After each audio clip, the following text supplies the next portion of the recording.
कुछ ऐसा चीज आपके सामने आएगा कि आप कंफ्यूज हो जाएंगे कि ये सही है या गलत है। अगर आप परमेश्वर की सामर्थ को अपने जीवन में प्रकट होते हुए देखना चाहते हो तो आपको वचन को मानना पड़ेगा और लगातार उसको क्या करना पड़ेगा। इंग्लिश बाइबल कहती है कन्फेस करना। या एक बड़ा प्रचारक कोई एक बड़ा चेहरा कह दिया, ये सोच के आपको उसको सही और गलत का फैसला आपको नहीं करना है। मसीह के वचन से जब हम सुनते हैं तब उसकी इच्छाओं को हम जानते हैं, और जब स्वर्ग पिता की इच्छाओं को जब जानेंगे तब उसे अपने जीवन में धारण करना है। नमस्कार, जय मसीह की। प्रभु यीशु मसीह में आप सबों को हमारे चैनल द लाइट वॉल्यूटिस में स्वागत करते हैं। मसीह मेरे प्रियो, प्रभु यीशु मसीह ने एक शब्द कहा था जो कि बहुत ही गंभीर बात है, और प्रभु यीशु मसीह ने कहा था अपने चेलों से कि भरमाए न जाओ। ये भरमाए न जाओ जो शब्द है, भरमाए न जाओ, जो प्रभु यीशु मसीह ने अपने चेलों से कहा था, जागते रहो ताकि तुम भ्रमित ना हो जाओ, भरमाए न जाओ। ऐसा समय आएगा कि बहुत से लोग मेरे नाम से उठ खड़े होंगे और तुम्हें भ्रमित करेंगे।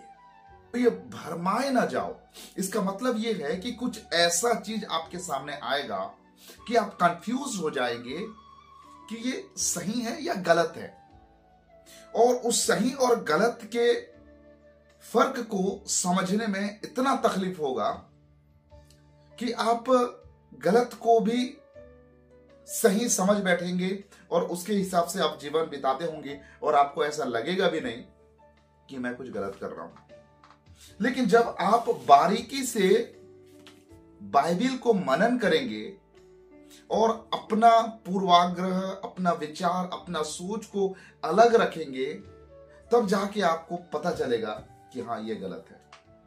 बहुत सारे लोग ये बाइबिल को मनन तो करते हैं, लेकिन अपने अंदर में एक शिक्षा को बैठाकर, अपने विचार को, अपने इच्छा को, अपने बुद्धि और विवेक को अपने अंदर में रख के इसको मनन करते हैं, और उसके हिसाब से जैसा उनको अच्छा लगता है उसके हिसाब से इसको मनन करने का प्रयास करते हैं, जिसकी वजह से कभी भी सही शिक्षा उनको नहीं मिल पाता है। अगर बाइबिल की सही शिक्षाओं को अगर हमें समझना है तो सबसे पहले हमें न्यूट्रल माइंड होना पड़ेगा। हमारे अंदर में जो पूर्वाग्रह लेके हम बैठे हुए हैं उसको हमको साइड में रखना पड़ेगा, शून्य करना पड़ेगा, खुद को शून्य खाली करना पड़ेगा, और पवित्र आत्मा को अवसर देना पड़ेगा कि पवित्र आत्मा तू मुझे सिखा कि ये वचन में क्या लिखा है। जब हम अपने आप को शून्य करते हैं और पवित्र आत्मा के हवाले, पवित्र आत्मा के उसके हाथ में जब खुद को समर्पण करके छोड़ देते हैं और वचनों को मनन करते हैं, तब पवित्र आत्मा हमें सिखाती है और सही चीज हम सीख पाते हैं और हमारी कंफ्यूजन दूर हो जाएगी। इसीलिए प्रभु यीशु मसीह ने कहा कि तुम भरमाए न जाओ। अभी मैं आप लोगों के सामने इतना सब कुछ कहने का तात्पर्य यह है कि एक प्रचारक को मैं आप लोगों को सुनाऊंगा, उस प्रचारक को आप सुनिएगा। हालांकि बहुत सारे लोग उस प्रचारक को सुनते ही वो सोचेंगे हाँ, ये सही बोल रहे हैं, मैं उस प्रचारक को गलत नहीं बोल रहा हूं। ठीक है, पहले आप सुनिए और उसमें क्या कंफ्यूजन है वो आप खुद समझना, और उसके बारे में आप लोगों के सामने एक्सप्लेन करूंगा। सुनते हैं एक वीडियो क्लिप। अगर आप केवल बाइबल को मानते हो मगर अगर आपका मुंह बंद है तो आप कभी जय को नहीं दिखोगे। इवन शैतान को फर्क नहीं पड़ता कि आप क्या मानते हो अगर आपका मुंह बंद है तो। अगर आप परमेश्वर की सामर्थ को अपने जीवन में प्रकट होते हुए देखना चाहते हो तो आपको वचन को मानना पड़ेगा और लगातार उसको क्या करना पड़ेगा।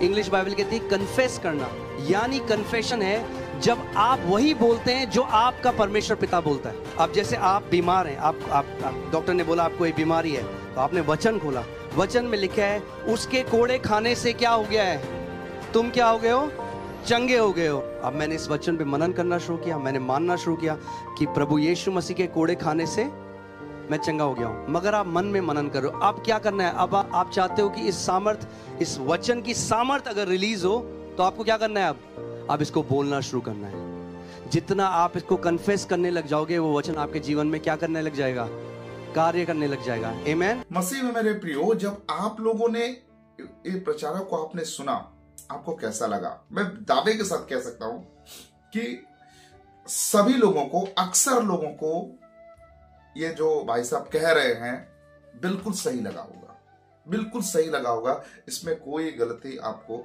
नहीं लगा होगा। कई सारे लोग तो ये कमेंट भी कर रहे होंगे कि तुझे बस गलती ढूंढना आता है, बस तू गलती ढूंढते रह, बस लोगों को बस कमियां निकालते रह, दोष मत लगाओ। भाई साहब, मैं दोष नहीं लगा रहा हूं, लेकिन देखिए जहां पर गलत है या फिर जहां पे सुधार करना चाहिए वहां पे जरूर आवाज उठाना है, बात करना है, अपने बुद्धि विवेक से नहीं, लेकिन परमेश्वर के वचन के आधार पे। ठीक है, मैं जो भी बातें करता हूँ वचन मुझे परमिशन देती है तो मैं उस चीजों को आप लोगों के सामने रखता हूँ। तो यहाँ पर हमने कुछ चीजों को हमने देखा कि यहाँ पर बार बार दोहराने को कहा गया है।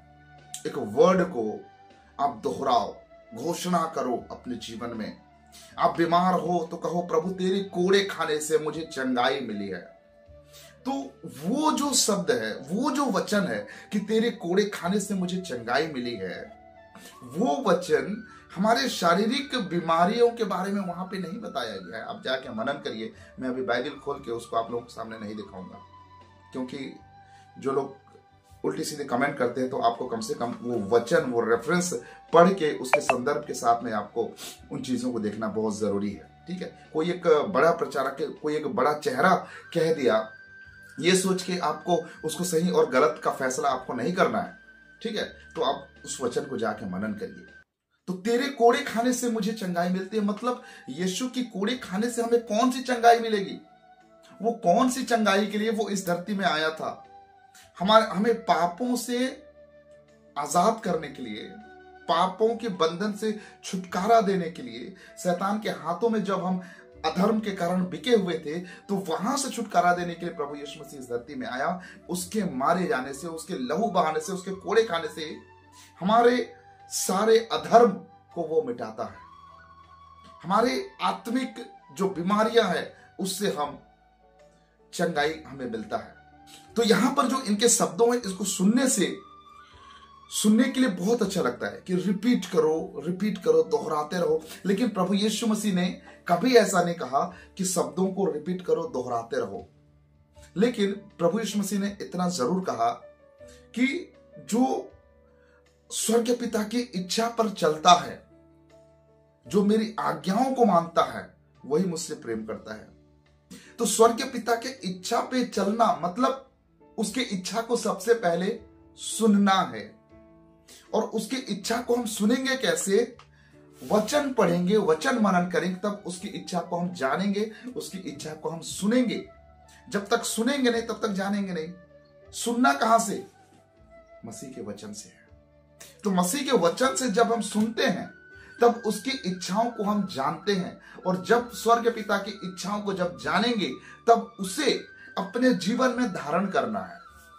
क्योंकि प्रभु यीशु मसीह ने कहा कि तुम मुझसे प्रेम करते मतलब मेरी आज्ञाओं को मानोगे। आज्ञाओं को मानना मतलब स्वर्ग पिता के इच्छाओं पे चलना। जो वचन को हम रिपीट करते हैं, वो वचन यदि हमारे जीवन में नहीं है तो चाहे हम जितनी बार भी रिपीट कर ले, कोई फायदा नहीं है, कोई फर्क हमारे जीवन में नहीं पड़ेगा। मैंने पिछले समय एक संदेश में मैंने आप लोगों को बताया था कि परमेश्वर ने मूसा से कहा कि तू चट्टान से जाके बातें कर। ठीक है, लेकिन मूसा जाकर क्या किया? चट्टान को डायरेक्ट जाके लाठी मारा। तो लाठी मारने से क्या वहां से पानी नहीं निकला। लेकिन प्रभु ने उसे लाठी मारने को नहीं बोला था, चट्टान से बात करने को बोला था। लेकिन बात नहीं किया, वो जाके अपना बुद्धि लगा के लाठी मारा, लेकिन फिर भी वहां से पानी निकला।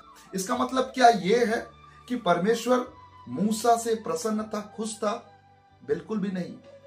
मसीह मेरे प्रियो, कई बार हम गलत तरीके से चीजों को कर रहे होते हैं, फिर भी हमारा काम बन जाता है। इसका मतलब ये नहीं है कि हम जो कर रहे हैं वो बिल्कुल सही है, बिल्कुल सटीक है।